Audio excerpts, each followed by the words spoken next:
Hi అండి అందరికీ. రీసెంట్గా జగన్మోహన్ రెడ్డి గారు హైకోర్టులో ఒక కీలకమైన పిటిషన్ వేశారు. ఆ పిటిషన్ యొక్క ముఖ్య ఉద్దేశం ఏంటి అంటే, రీసెంట్ డేస్లో ఏదైతే జగన్మోహన్ రెడ్డి గారు రాష్ట్ర వ్యాప్తంగా ఏ పర్యటనకి వెళ్ళినా కానీ, ముఖ్యంగా మనం చూసుకున్నట్లయితే రాప్తాడు పర్యటన కానీ, అలాగే గుంటూరు మిర్చి యార్డుకి సంబంధించిన పర్యటన కానీ, అలాగే రీసెంట్గా చూసుకుంటే సింహాచలం ఘటన పర్యటన, ఇవన్నీ ఉన్నాయి కదా. అంటే రాష్ట్రంలో ఎక్కడికి వెళ్ళినా కానీ జగన్మోహన్ రెడ్డి గారికి సెక్యూరిటీ తగ్గిస్తున్నారు.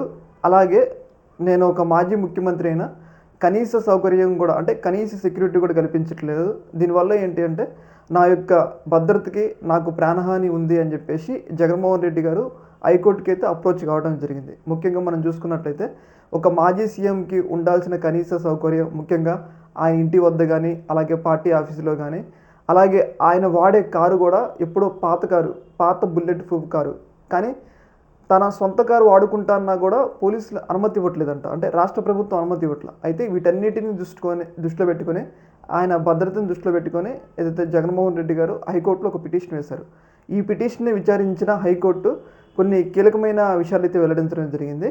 ముఖ్యంగా ఏదైతే రాష్ట్రానికి సంబంధించిన హోమ్ సెక్రటరీ, అలాగే ఏదైతే రాష్ట్రానికి సంబంధించిన కీలక పోలీసు అధికారులకి కొన్ని ఆదేశాలు జారీ చేశారు. అలాగే కేంద్ర ప్రభుత్వానికి సంబంధించిన ఎన్ఎస్జికి సంబంధించిన ఐజీ, అలాగే సిఆర్పిఎఫ్కి సంబంధించిన ఐజీకి కూడా కొన్ని ఆదేశాలు అయితే జారీ చేయడం జరిగింది. ముఖ్యంగా ఏంటంటే రాష్ట్ర ప్రభుత్వానికి సంబంధించిన వ్యక్తులకైతే మీరు ఎందుకు సరైన సౌకర్యం కల్పించట్లేదు, కౌంటర్ అఫిడవిట్ దాఖలు చేయండి అని చెప్పేసి హైకోర్టు వాళ్ళకి ఆర్డర్ ఇస్తుంది.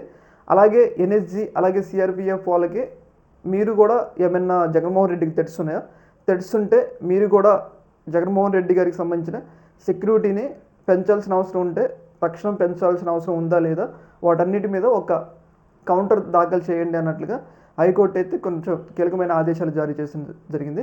తదుపరి విచారణనే జూన్ వేసవి సెలవులు అయిపోయిన తర్వాత తదుపరి విచారణని కొనసాగిస్తామని చెప్పేసి హైకోర్టు అయితే చెప్పడం జరిగింది. ఏదేమైనా కానీ జగన్మోహన్ రెడ్డి గారు ఒక మాజీ సీఎం కాబట్టి ఆయనకి ఇప్పుడు కూడా ప్రజల్లో ఒక మంచి క్రేజ్ ఉంది కాబట్టి సెక్యూరిటీ కల్పించారు. ఎందుకంటే జగన్మోహన్ రెడ్డి గారు వాళ్ళ నాన్నగారు హెలికాప్టర్ ప్రమాదంలో చనిపోయిన తర్వాత వాళ్ళ ఇంటికి పెద్ద దిక్కుగా ఉంది జగన్మోహన్ రెడ్డి గారు. మరి ఈయన సెక్యూరిటీ మీద కూడా ఇంత నిర్లక్ష్యం వహించడం అయితే కరెక్ట్ కాదు కదా. ఏదైతే హైకోర్టు జోక్యం చేసుకొని జగన్మోహన్ రెడ్డి గారికి ఏదైతే సెక్యూరిటీ పునరుద్ధరించాలి, అలాగే ఎన్హెచ్జి, అలాగే సిఆర్పిఎఫ్తో కల్పించాలని చెప్పేసి మనం కూడా కోరుకున్నాం. ఈ యొక్క అంశాలు అయితే మీ యొక్క అభిప్రాయం తెలియజేయండి. ఒక